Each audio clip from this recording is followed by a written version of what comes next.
السلام علیکم ورحمۃ اللہ وبرکاتہ۔ پیارے دوستو، کیفی نیٹ ورک 1 کے میں آپ کا خیر مقدم ہے، جہاں ہم لاتے ہیں سچائی کی کہانیاں، اتہاس کے وہ پنے جو دل کو چھو لیتے ہیں اور انصاف کی آگ کو زندہ رکھتے ہیں۔ آج ہم بات کریں گے ایک ایسی کہانی کی جس نے کربلا کی تپتی ریت پر بہائے گئے خون کا حساب لیا۔ یہ کہانی ہے امام حسین رضی اللہ تعالی عنہ کی شہادت کے بعد اٹھے اس شیر کی جس نے ظلم کی نیو ہلا دی، وہ شخص جس نے تلوار سے نہیں بلکہ امام کی غم سے بھرے دل سے ظالموں کو مٹی میں ملا دیا۔ تو چلیے شروع کرتے ہیں اس انصاف کی داستان کو۔ اگر آپ ہمارے چینل پر نئے ہیں تو سبسکرائب ضرور کریں، بیل آئیکن دبائیں اور ہر دن سنیں سچائی کی بات۔ پیارے دوستو، کربلا کا ریگستان، تپتا ہوا سورج اور وہ خون سے لال ہوئی زمین جہاں امام حسین رضی اللہ تعالی عنہ اور ان کے 72 وفادار ساتھیوں نے اپنی جانیں قربان کر دی تھی۔ آسمان بھی اس ظلم پر رو رہا تھا،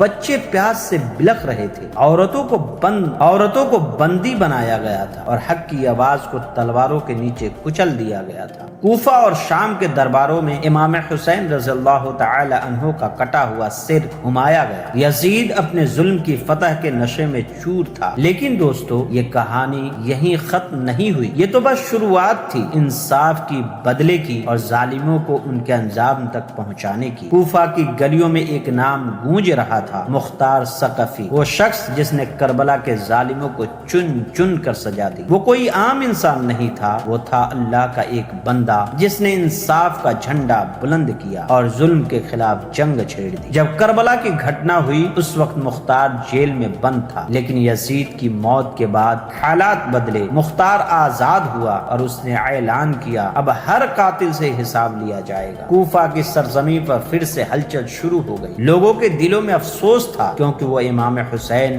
رضی اللہ تعالی عنہ کو بلا کر بھی ان کا ساتھ نہیں دے پائے تھے۔ بزرگوں کی زبان پر ایک ہی نعرہ تھا، یا لسارت الحسین، حسین کے خون کا بدلہ۔ مختار نے ایک ایک ظالم کو نشانہ بنانا شروع کیا۔ اس کی تلوار میں امام حسین رضی اللہ تعالی عنہ کا غم تھا اور اس کا ارادہ اٹل تھا۔ آئیے جانتے ہیں کیسے اس نے کربلا کے ظالموں کو سزا دی۔ پہلا نام تھا خولی بن یزید کا۔ یہ وہی شخص تھا جس نے امام حسین رضی اللہ تعالی عنہ کا کٹا ہوا سر کوفہ لا کر عبید اللہ ابن زیاد کو سونپا تھا۔ مختار کے سپاہیوں نے رات کے اندھیرے میں خولی کے گھر پر دھاوا بول دیا۔ خولی نے ڈر کر خود کو عورتوں کے بیچ چھپانے کی کوشش کی، لیکن انصاف کی آنکھیں سب دیکھ رہی تھی۔ اسے گھسیٹ کر باہر نکالا گیا اور اسی جگہ اسے موت کی سزا دی گئی۔ کوفہ کی گلیوں میں یہ خبر آگ کی طرف پھیل گئی کہ مختار کا انصاف شروع ہو چکا ہے۔ اگلا نمبر تھا شمر بن جلشوجن کا۔ یہ وہ ظالم تھا جس نے امام حسین رضی اللہ تعالی عنہ کے سینے پر بیٹھ کر ان کی گردن کاٹی تھی۔ شمر اب بھی اپنے کو طاقتور سمجھتا تھا، اس کے پاس ایک چھوٹی سی فوج تھی، لیکن مختار کی آگ کے سامنے اس کا گھمنڈ راکھ ہو گیا۔ مختار کے سپاہیوں نے اسے چاروں طرف سے گھیر لیا۔ جب اسے کوفہ لایا گیا تو لوگ اس پر تھوک رہے تھے۔ شمر گڑ گڑایا، رویا، لیکن مختار نے کہا جس نے حسین رضی اللہ تعالی عنہ پر رحم نہیں کیا وہ اب رحم کی امید نہ رکھے، اور پھر اسی جگہ شمر کا کام تمام کر دیا گیا۔ پھر آیا حرملہ بن قاہل کا نمبر۔ یہ وہ شخص تھا جس نے معصوم علی اصغر پر تیر چلایا تھا۔ جب اسے پکڑا گیا تو اس نے صفائی دی، میں نے تو بس ایک تیر چلایا تھا۔ مختار نے جواب دیا، تیرے اسی تیر نے ایک جنتی پھول کو شہید کر دیا، اب وہی تیر تجھے تیرے انجام تک پہنچائے گا۔ حرملہ کو سزائے موت دی گئی۔ لوگ تب تک چین سے نہیں بیٹھے جب تک اس کا خاتمہ نہیں ہو گیا۔ سب سے بڑا ظالم بچا تھا عبید اللہ ابن زیاد، کربلا کی پوری سازش کا ماسٹر مائنڈ۔ وہ اب موصل بھاگ چکا تھا۔ مختار نے اپنے سب سے بھروسے مند سپاہی ابراہیم ابن مالک اشتر کو حکم دیا، اسے زندہ مت چھوڑنا۔ موصل کے باہر خزیر کی جنگ ہوئی، ہزاروں سپاہی آمنے سامنے تھے، ایک طرف ظالم کا جنون، دوسری طرف انصاف کی آگ۔ نعرے گونج رہے تھے، یا لسارت الحسین۔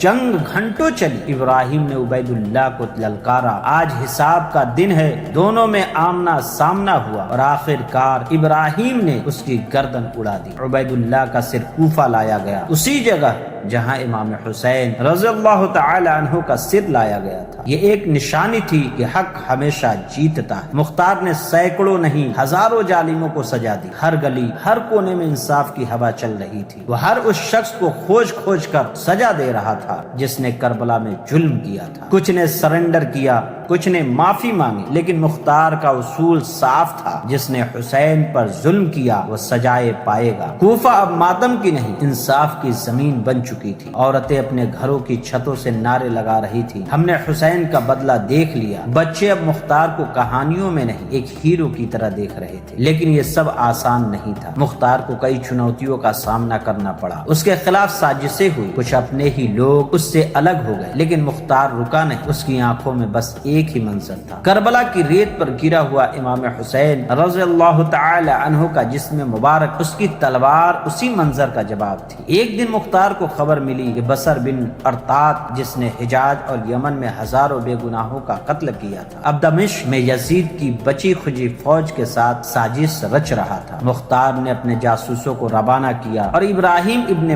ملک اشتر اور ابو عامر کو خفیہ مشن پر بھیجا۔ رات کے اندھیرے میں بصر کے کیمپ پر حملہ ہوا۔ بصر بھاگنے کی کوشش کر رہا تھا، لیکن ابو عامر نے اس کی ٹانگ میں تیر مار دیا۔ اسے زندہ پکڑ کر کوفہ لایا گیا اور سرے عام انصاف ہوا۔ لوگ دیکھ رہے تھے کہ ظلم ہمیشہ کے لیے ہار گیا۔ اب مختار کا اگلا نشانہ تھا وقت، جہاں کربلا کے کئی قاتلوں نے پناہ لی تھی۔ یہ ایک بڑا یدھ تھا، سینکڑوں گھوڑے، ہزاروں سینک اور ایک مضبوط قلعہ۔ مختار نے خود میدان میں اترنے کا فیصلہ کیا۔ اس نے اپنے سپاہیوں سے کہا، اگر آج ہم جیت گئے تو حسین رضی اللہ تعالی عنہ کے خون کا آخری حساب پورا ہو جائے گا۔ صبح کی اذان کے بعد جنگ شروع ہوئی۔ تلواروں کی جھنکار، گھوڑوں کی ہنہناہٹ اور یا لسارت الحسین کے نعرے آسمان کو چیر رہے تھے۔ ابراہیم نے دشمن کے گھڑ سواروں کو پیچھے ڈھکیلا، ابو عامر نے ہتھیاروں کا بھنڈار پھونک دیا اور مختار نے خود دشمن کے کمانڈر کو للکارا۔ ایک ایک کر سارے کمانڈر مارے گئے۔ سورج ڈھلتے ڈھلتے مختار کی فتح پوری ہو چکی تھی، لیکن اس روشنی کے پیچھے سایہ گہرا ہو گیا تھا۔ عبداللہ ابن زبیر، جو مکہ میں خود کو خلیفہ گھوشت کر چکا تھا، مختار کی طاقت سے ڈر گیا۔ اس نے اپنے بھائی مصعب ابن زبیر کو 20,000 سپاہیوں کی فوج کے ساتھ کوفہ بھیجا۔ مصعب نے سازش رچی اور مختار کے کچھ سرداروں کو اپنے ساتھ ملا لیا۔ مختار کے پاس اب صرف 5,000 سپاہی بچے تھے۔ لوگوں نے کہا، پیچھے ہٹ جاؤ، یہ جنگ ناممکن ہے، لیکن مختار نے جواب دیا، اگر میں پیچھے ہٹا تو امام حسین رضی اللہ تعالی عنہ کے خون سے بے وفائی ہوگی۔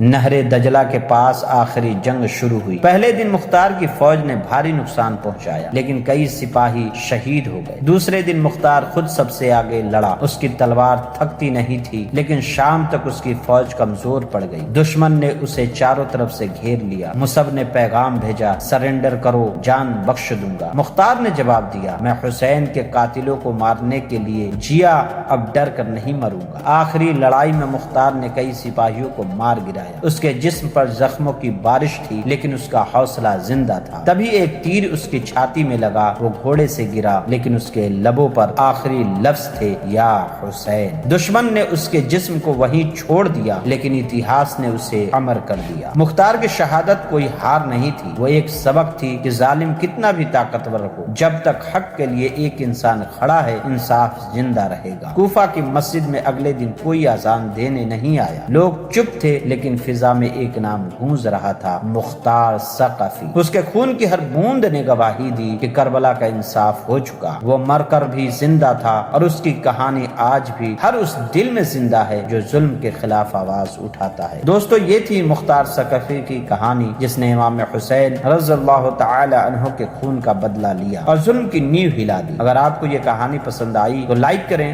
شیئر کریں اور کیفی نیٹ ورک 1 کو سبسکرائب کرنا نہ بھولیں۔ بیل آئیکن دبائیں تاکہ ہر نئی کہانی آپ تک پہنچے۔ ملتے ہیں اگلی داستان کے ساتھ۔ اللہ حافظ۔